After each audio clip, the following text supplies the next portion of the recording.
Welcome to NPS Now, your source of news and information about Norfolk Public Schools. I'm your host, Karen Tanner. Norfolk Public Schools Partners in Education were honored at the 6th Annual TIE Awards. Here's what some of the participants had to say about their role in successful education. The TIE Awards Gala is an annual event sponsored by the Norfolk Education Foundation to show their appreciation for the significant contributions made by individuals and organizations that have helped with the success of Norfolk Public Schools. And actually, most of our residents go to the schools in this area, go to Norfolk, go to Virginia Beach schools. We love to be a partner with them. We actually provide technology to them, from desktop resources to computer resources, all kinds of things. And we love to be a part of it, so that's why we're here. Lots of different ways that the corporate community could support projects within the schools, and the grant making that we did was really designed to support innovative projects that the teachers would otherwise not have funding for. It's really about educating the students so that they can realize their dreams in the future, whether it's a career path they want to go on, if they want to go on to college. It's making sure that they are well equipped to enter the workforce and enter the world ready to realize their dreams. It's a testament to the support for public education. As we all know, we're addressing the needs of approximately 35,000 students, and I always consider it a best practice when we're able to have stakeholders come together for one common purpose, to rally around advocating for children. This kind of opportunity for people to give back and support this will be of paramount importance to our children. So excellent. So far, so good. Tiffany Prigram of Lake Taylor High School was at the White House along with Gail Easley of the Crispus Attucks Theater recently as they received the 2012 National Arts and Humanities Youth Program Award from First Lady Michelle Obama for its RISE program that develops learning and life skills in young people. Coleman Place Elementary kicked off their male mentoring group program by inviting community members and Superintendent Dr. Samuel King to meet with the group at the school. The program, which is about 4 years old, is designed to provide outstanding male role models to these bright young men. We have the superintendent in to Coleman Place to have a chat and chew with our boys. They're very interested in his vision for Norfolk Public Schools. We talk a lot about how they're going to graduate on time, and they want to know what will be in place and what guarantees they might have for a future in a stable career. I hope that they'll be able to see good role models, that they'll be able to talk to them and communicate with them the whole year to make sure that they have the support that they need in the classroom, academically, behaviorally. We just want to make sure that our students, our male students, have all the support that they need. It's a blessing to me. It brought tears to my eyes because I'm a father of 6. So actually adding on to it is like it just been helpful to see these young guys grow up. Kids don't have fathers, mothers, and parents they do have not taking time with them, and they want their love and attention, and I'm glad I can give it to them. Pre-K classes at Richard Bowling assisted the 5 Points Community Farm Market in planting a school garden. Students experienced planting collard greens, broccoli, and cabbage. They monitored and discussed the plant's growth and then harvested the greens and enjoyed eating their project as a special treat. Attention parents and students, Norfolk Public Schools launched a new scholarship website called Scholarship Station. Scholarship Station lists active programs that help students and families find, apply for, and acquire scholarships for college. Go to www.npsk12.com/scholarship.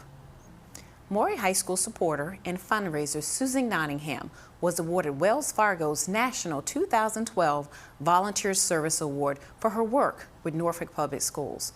Wells Fargo gave Nottingham a $1,000 check that she presented to the Maury Booster Association to further their support of academic and athletic programs.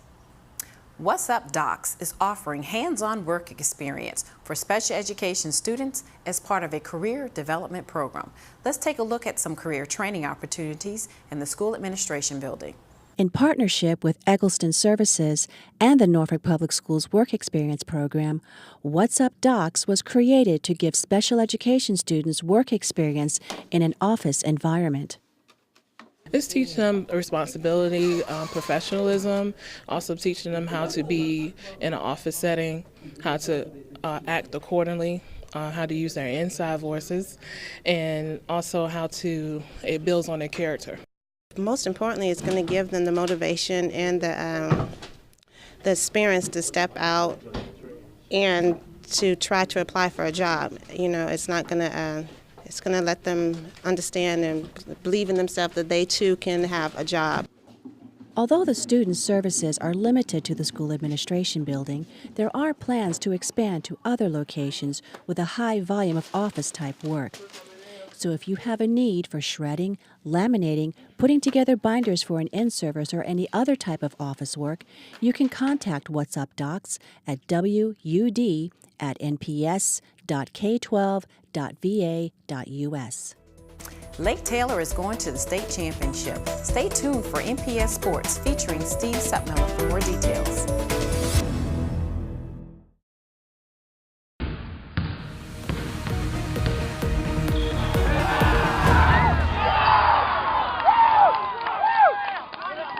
Welcome back to NPS Now. I'm Steve Sutmiller, Senior Coordinator of Athletics. Let's go to North Stafford High School for state semifinal action.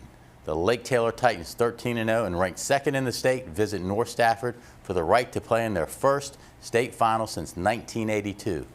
Let's check out some highlights. Lake Taylor and White started off slow as they spotted North Stafford a 14-0 halftime lead. The LT put it together in the second half as Brandon Moore put the Titans on the board with this 21-yard touchdown run. Next possession, Delmon Williams goes up top to Jaquel Pinckney for a 38-yard touchdown that ties the score at 14. North Stafford went back up by 7 early in the fourth. Lake Taylor answered with a touchdown but missed a 2-point conversion, so they were down 21-20. Lake Taylor's defense got a key stop, and their offense got the ball back with 1:05 left and drove down the field to set up sophomore Marquise Poole with a potential winning field goal. Poole nails the 25-yard field goal as time expires, as Lake Taylor pulls out a dramatic 23-21 win to advance to the state final. Lake Taylor will be trying to bring home Norfolk's first state title in football since 1966. Winter athletics got underway this week. Let's take a look at recent action. Swimming at Maury High School as the Commodores hosted Norview and Booker T. A loud and festive crowd was on hand to watch the first meet of the season. On the boys' side, Maury dominated, winning every event, including the 200 medley relay and the 400 free. While it was much of the same on the girls' side, where Maury won 9 of the 11 events, Norview won the other 2.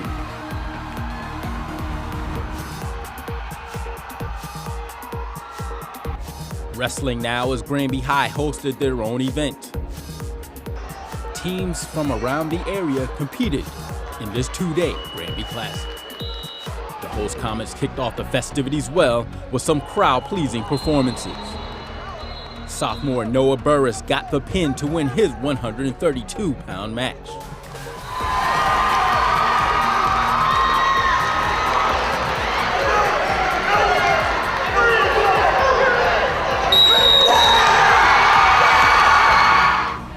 Not to be outdone, Keith Freeland in the yellow headgear won his 138-pound match against his opponent 8-5.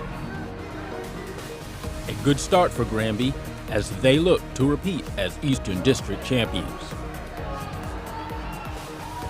For scores and game schedules, make sure you visit your school's Big Team websites.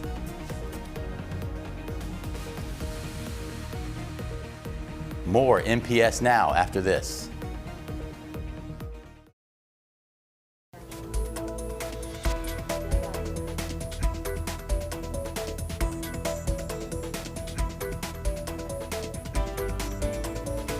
Joining us today is Dr. Linda Savigny, who is a National Board Certified Teacher and Deputy Superintendent for Teaching and Learning.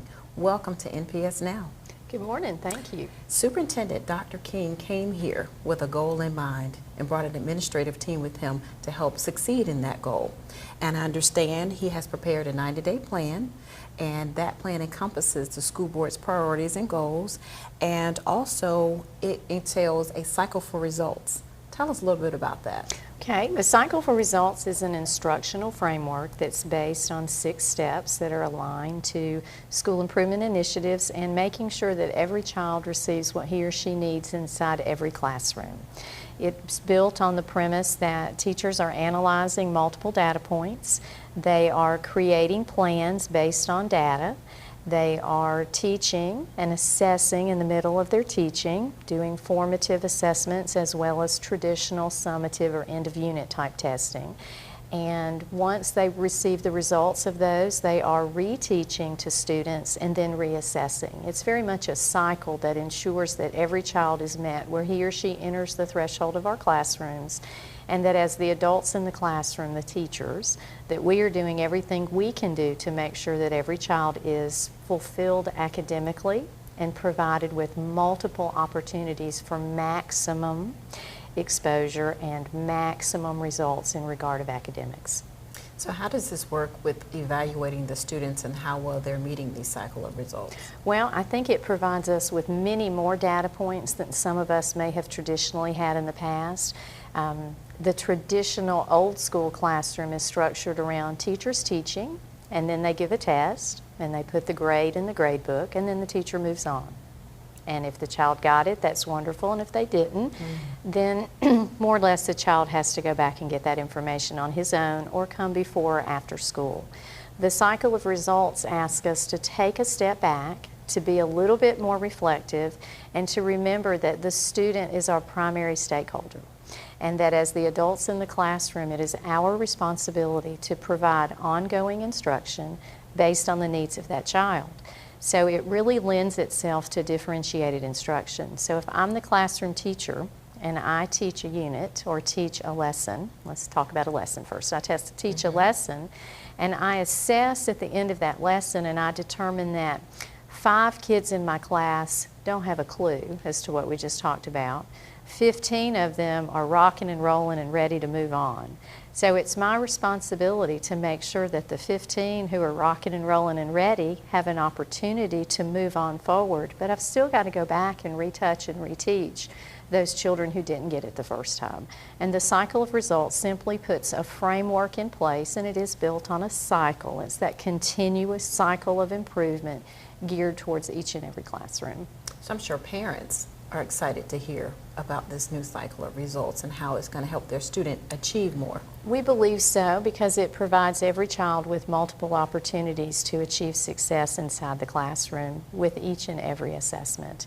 The days of I taught it, we tested, we've moved on are over, and we now know and understand that our students and their parents are the primary stakeholders in our customer body, and that it is our responsibility as the school system to provide the types of instruction and multiple opportunities that each and every child needs to be successful. And that means as the big people in the classrooms, we have to do some things differently. That's good. And I know one of the first things Dr. King did when he got here is have community forums. So parents and students and community members can talk and discuss and learn of his new vision. What I'd like to do real quick is show some video coverage from a recent public forum hosted by Dr. King. Very educational. I'm glad I came, get to see what the school district is trying to do for Norfolk Public School. It's a good thing. I just need the parents to get involved. I think it's going to be a good year. They seem like they have a game plan to improve on their students' education.